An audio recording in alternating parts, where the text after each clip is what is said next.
On Sunday, August 27th, a massive television audience tuned in back east as the premiership favourites of 95 took on the premiers of 94. Effort there by Madden, just checked himself halfway through the kick. So the kick's in front of Kernahan. Great punch away by Mitchell White at ground level. This is where Heaver is very dangerous. This could bounce through for Carlton. Second bounce through, it has. A goal down at half-time. A point down at three-quarter time. It was a game in which neither side would give in.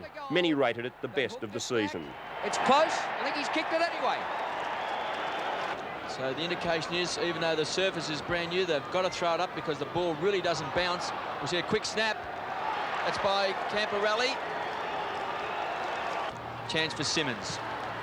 Does well under pressure. Kicks the ball back to the square. Wilson just off the interchange bench. Here he comes.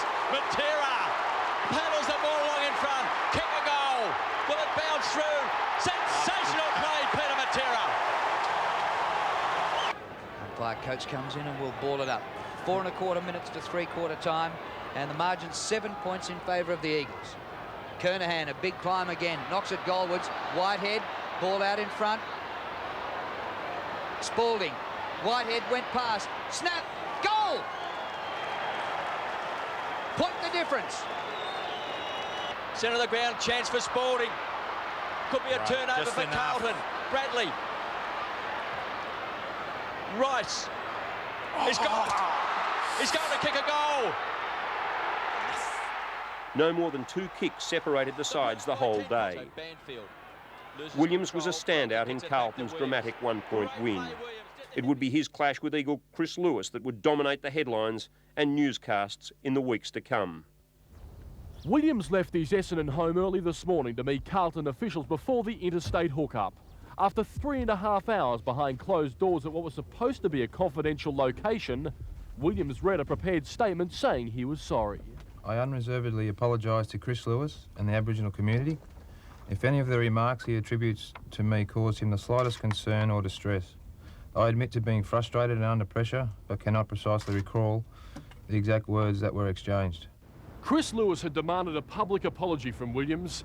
Yesterday he described Diesel's comments at Subiaco last Sunday as blatantly racist.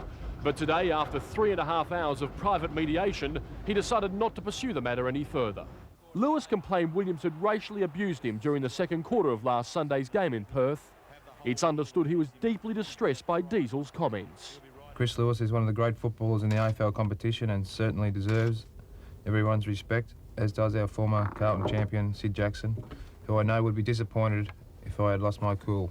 Neither the Eagles nor Lewis would comment after the teleconference link-up in Perth, but the AFL said it's considering taking action against Lewis for publicly commenting on the incident earlier this week. These conciliation sessions should be confidential. In fact, it should be kept confidential. Williams will now set himself for Saturday's blockbuster against Essendon at the MCG.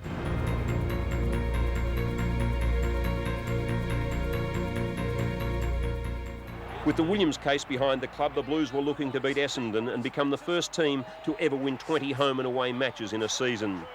Nearly 88,000 were at the MCG.